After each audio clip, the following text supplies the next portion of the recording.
The Oklahoma Broadband Office launched their broadband projects with Bolt to increase internet access in northeast Oklahoma. I'm Melissa Alexis, and I'll have the story coming. Plus, Mercy Blue Cross Blue Shield reached a multi-year agreement to provide health care in Missouri, and volunteers in Joplin help residents acquire photo ID cards. The 4 states' most watched news starts now. Coming to some northeastern Oklahoma counties. This is KOAM News at 6. I'm Dow Quick. KOAM's Melissa Alexis attended the launch event. We know that there's a huge need in northeast Oklahoma for reliable internet connectivity. Some northeast Oklahoma counties have struggled with a lack of access to reliable internet connection for years. We are so predominantly rural. There is a large distance between being able to work remotely, being able to do telehealth, or even being able to have security in your home, as far as most security cameras are now Wi-Fi led. Now, the Oklahoma Broadband Office and the fiber optics internet provider Bolt are launching high-speed internet expansion in rural northeastern Oklahoma counties. We are going to be laying fiber that's going to be taking care of nearly 3,000 unserved Oklahomans in this part of the state. Allow us to further expand our footprint. This has been a long time coming. This will lay the foundation for economic development in northeast Oklahoma, including growth in remote work, telehealth, and academics. One thing from COVID, if we've learned, you can run $1 million business from your couch, but if you're not connected, you're not in the game. Specifically, Ottawa, Delaware, Mayes, and Craig County are the 4 counties that will see more reliable internet. Fiber is the gold standard, and Bolt is a major player for northeast Oklahoma. Reporting in Veneta, Melissa Alexis, KOAM News. Projects are funded through more than $22 million in federal grants and $5.6 million in matching funds from Bolt. Let's check in with Chief Meteorologist Doug Heddy for a first look at the weather. Well, it definitely turned out to be a warmer day for us today, but also very windy across the region. But our temperatures into the upper 50s for highs. Dropping back now, we are sitting into lower 50s. It's not going to be too bad this evening. It's after midnight that we start to take the plummet. So most of us across the board, lower 50s. It is windy. We have these northwesterly winds sustain 5 to 10 gusts near 15. But these guys are really going to pick up later on tonight. After midnight, we get a cold front that rolls in. So even by midnight, we're still only 40 degrees, but we're going to drop back near 20. That slot from midnight to about 6 a.m., it gets much colder. All right, we have clear skies. We'll stick with pretty much clear skies across the region, a little bit of rain in southern parts of Arkansas. But look at this Arctic air plummeting south into the region as we get into the morning hours. We'll talk more about that here in just a bit. Catching a few. Some good news for some Anthem Blue Cross Blue Shield insurance holders in the Show Me State. Mercy and Anthem Blue Cross Blue Shield in Missouri have reached a new multi-year agreement. That agreement will ensure continued access to Mercy care for Anthem and Healthy Blue members. That care includes care at all Mercy hospitals, outpatient care centers, and physicians' offices across Missouri. Coming to that agreement is important for the overall health and health care system of our local area, but then it also has statewide implications as well. We're going to have more on what this new agreement means tonight on KOAM News at 9 on Fox 14 and on KOAM News at 10. Santa Claus himself made a stop by the NICU at Freeman Hospital in Joplin. St. Nick in the NICU. Babies and their families got the chance to have their pictures taken with Santa. A lot of families will unfortunately be spending time in the hospital during the holidays. However, a visit from St. Nicholas hopes to bring a little Christmas joy in a tough time. Once in a while, when the kid's not responding, they don't want to be there, that's okay. Let's just work around that, stand behind them, work around. One of my favorites is when the families want their kids to get in and they don't want to be in the picture, but the kid's not quite cooperating. So it's like, come on, Mom, Dad, come on in. And then it's just fun. And for all of them, they get a real good memory out of it. We're going to have more on this story and speak with a family that has a baby in the NICU tonight at 10. A nonprofit organization in Joplin wants to help people overcome a sometimes crucial obstacle to a better life. Volunteers from the Joplin Interfaith Coalition meet every Wednesday to help residents get a photo ID as part of the Joplin Photo ID project. In the state of Missouri, a photo ID can be the gateway to anything from voting to buying certain items. Volunteers behind the project say the service can be for anyone in need of a photo ID. Even those of us who have stable housing, have issues where all of our documents get gone. Tornadoes, fires, we'll all do that. If you're in need of a photo ID, the project meets every Wednesday at the Salvation Army building on 320th East 8th Street in Joplin. Branson, Missouri Police today unveiled a new custom-designed badge for their department. They decided to change it after they found the old badge was easily replicated and found online.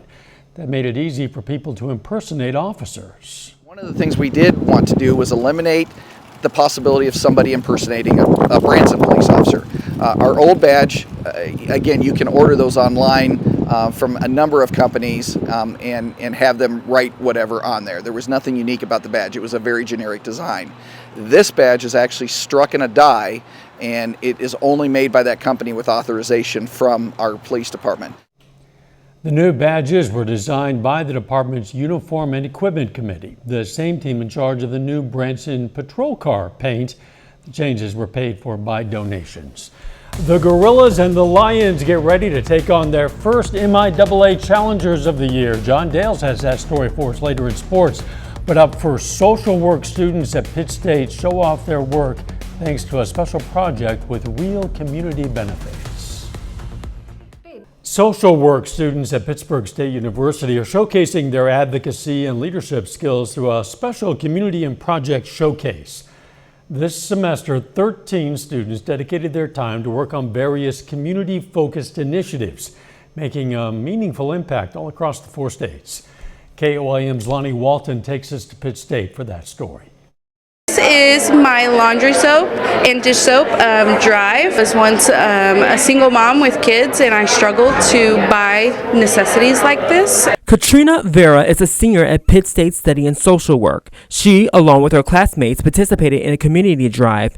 Vera says her project reflects a very difficult time in her life. I was working full-time, doing the mom stuff, had all these resources, but I still struggled with purchasing soap. Senior Rebecca Queen wastes donations to purchase interactive communion animals for students with special needs. She says it comes from a very special place. I've always had issues with my weight. Of course, there were bullying issues. So these 2 seniors spent a little time getting busy in the kitchen. And I made banana bread cookie, different types of cookies, brownies, and puppy chow. I collected kitchen spices. I teamed up with Safe House, which is local here in Pittsburgh. And we surely can't forget about our furry friends. I just became so dependent on this dog that I realized how much dogs are essential to people's lives. Vera says she also had a social worker that helped her get on her feet. He literally took me up to the community college. He's like, you are going to do great things. And according to her professor, that's the goal for all these aspiring social workers, doing great things. Reporting in Pittsburgh, I'm Lonnie Walton, KOAM News. Most of the students we spoke to said they had personal connections to the projects they chose.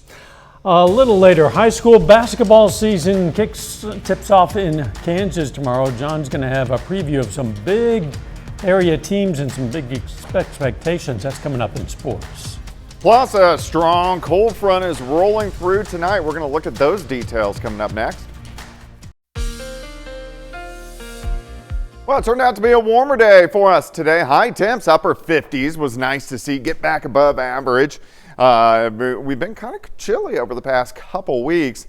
Windy, though, and it's still kind of breezy out there right now. We have those northwesterly winds kicking in, but the winds are really going to pick up later on tonight as a strong cold front rolls in. It's not going to make it here until after midnight, and that's when our temperatures will start to tumble. As of right now, most of us are sitting 50 to about 53 degrees, but if you go north, Kansas City's down to 44, down to 30 in Des Moines, down to 25 in Sioux City. So we have a quick little blast of strong polar, weak Arctic air, which is going to be pushing in later on tonight. Looking outside, Here's 7th and Rangeline, 51 westerly winds at about 5 to 10. Slow drop through the 40s, but after midnight, then we'll take a plummet late tonight into the morning hours. So the winds are going to pick up with this front. So right now they're out of the northwest, but once this front makes it here, it's still kind of in southern parts of Iowa. We'll see the winds switch out of the north. We'll have gusts 20 to 25 by the time we head into the morning hours. But at least the winds come down as we go through the daytime hours for us tomorrow. But here's the other issue. Look at our wind chills. They plummet with the wind and the colder temperatures. So it's going to feel like 7, 8, 9, 10 degrees by tomorrow morning. And then those wind chills will start to come up once we get into the afternoon hours. Clear skies, not much going on. We have some clouds down across southern parts of Arkansas with a little weak wave shooting across the southern plains. Besides that, fairly quiet across the region. All right, let me walk you through time. Again, that front tonight, so actual temperatures down 20 to about 22 degrees. As we go through the morning hours, most of us should get up to about 30 or 31 by noon. And then I think high temps, 34, 35 degrees across the region. So over 20 degrees colder tomorrow compared to what we saw today. Dropping right back down near 20 once again by Friday morning. And then as we go into Friday afternoon, a little bit better as we'll get back into the mid 40s for afternoon highs. Temps go back down once again Friday night, but not as cold. We drop back to right around freezing as we head into the weekend. 24 in the morning, 30 by noon, high temp, only 35 degrees. Let's go down the road. So here goes this little chunk of Arctic air.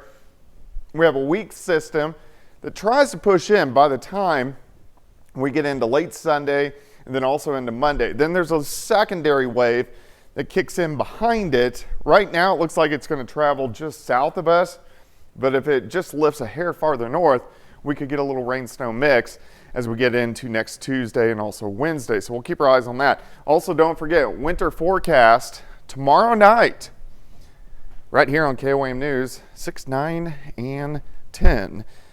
All right, 35 on Thursday, 47 on Friday, 55 Saturday. We have 3 days of the 50s. Those rain showers Sunday and Monday, and then cooling back down a little bit by the middle of next week. Looking forward to that, to winter long forecast tomorrow night. Yeah, I'm looking forward to it too. All right, thanks, Doug. Hey, perfect weather at the moment for tonight's Christmas parades. Oswego's is underway right now. Webb Cities kicks off in just a few minutes, and the Columbus Christmas parade will begin at the top of the hour. Tomorrow, you can find Christmas cheer along the streets of Girard starting at 5 p.m. Fort Scott's holiday parade will be at 6. The Parsons community is holding its parade at 6:30. For more information and a full list of Christmas parades all across the area, visit KOAMNewsNow.com. Still ahead, Pitt State and Missouri Southern basketball play their first MIAA games of the year.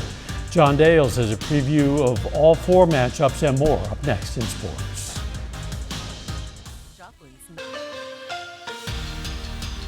Well, we're just 24 hours away from the start of the high school basketball season in Kansas, and hope springs anew for every team at the start of a new year. But 4 of our local squads have a bit of extra expectations, which come with preseason rankings. The Kansas Basketball Coaches Association releases its preseason rankings this week, and the top 10 from each class. On the girls' side, Colgan is the #1 ranked team in Class 2A heading into the 24-25 season. And in 3A, Girard is ranked 10th. Now, both of these teams went to the state tournament in their respective classes last season, and they both have to replace a strong senior class. The Lady Panthers played their first game at Columbus Friday. Lady Trojans start at Parsons that same night. On the boys' side, 2 more of our local teams are ranked inside the KBCA preseason top 10. In Class 4A, Fort Scott, who was a state qualifier this past spring as well. Tigers are the #8 team in their class. Their season gets started a week from tonight in the Paola tournament. Class 2A, the Colgan boys join their girls team. They're ranked #10. You might remember Panthers got upset by Erie in the sub-state championship last March, but they were ranked in the top 10 basically all year. Well, Pittsburgh State and Missouri Southern men's and women's basketball play their first conference games of the year tonight. The Lions face Rogers State in Claremore, Oklahoma. Gorillas are down in Edmond taking on Central Oklahoma. We start with 8th-ranked Pittsburgh State women's basketball. Their opponent, Central Oklahoma, is just 1-7 so far this year, but the Broncos are putting up an excellent fight in the first half. PSU holds a very tenuous 29-27 lead at halftime. Gorillas have already turned the ball over 8 times already. They're shooting just 25% from the field. Pitt State men's basketball plays later tonight at 7:30. They're scheduled to tip off their game. They also face that same team, that's Central Oklahoma. So far, Pitt State 4-3 on the season. Got a win in their first home game of the season. Now let's check in on Missouri Southern. The Lady Lions are at halftime of their first game of the season. That's on the road at Rogers State. 23-22, much like that Pitt State game. This one very tight at halftime. Southern leads 23-22 through the first 2 quarters of the play. The Lions have had a very balanced attack on offense. 9 different players have scored. None of them, though, have more than just 5 points. And Missouri Southern men's basketball, at the conclusion of that one, will also face Rogers State. So far this season, it's been a little bit up and down for Missouri Southern. They are 500, 4-4, and Rogers State's going to be a very tough test tonight. So far, the Hillcats 7-2 on the season. Again, that one tips off at 7:30. I'll bring you the final scores from all 4 of those games tonight. I think that Pitt State women's game just shows you how tough it is when you're playing in conference, because Pitt State's number 8 in the country. They have just 1 loss this year. Playing UCO, who has just 1 win, and it's very tight so far. But it's teams that know each other very well, Exactly. maybe their tendencies, and there's still some game to play, so Yeah. we'll see how it goes. We'll be right back. Here's a look at what's coming up on KOAM News at 9 on Fox 14 tonight. What Blue Cross Blue Shield patients in Missouri need to know about that new agreement with Mercy Hospital. Plus, we're going to look at the psychology and marketing behind Spotify Wrapped. And the big man in red finds out what man's best friend wants for Christmas this year. Those stories, a lot more, of course, coming up tonight. KOAM News at 9 on Fox 14. The Creative Learning Alliance says it's making progress on the Schroeder Family Explorium Science Center. This morning, the CLA announced they've raised 1/3 of the funds needed for the Science Center. In addition to those funds, the CLA announced a capital fundraising match. We are at $2,039,000 and some change. So 31.6%. I'm going to be a glass is half full person and say we're 1/3 of the way there. The Science Center will feature interactive space that'll bring learning to life, they say. It's going to be chilly tomorrow. It is. It's going to be real chilly by the morning hours. We're going to have wind chill factors about 8 to 10 degrees. So bundle up, only a high of 35 tomorrow. It's going to be breezy, so wind chills will be sitting into the 20s all day long. But we do return back into the 50s by the time we head into the weekend. Cold or not, a lot of us are going to be out at the 7th Street Walmart in Joplin ringing bells for the Salvation Army tomorrow, and hope you join us there. Final sports note. Got a load of good college basketball games at the Division I level as well. Kansas, so far, undefeated on the year, ranked number 1 in the country. They're at Creighton this evening. Very good. Thanks for joining us. We're going to see you right back here for KOAM News at 10. Let's make it a great evening.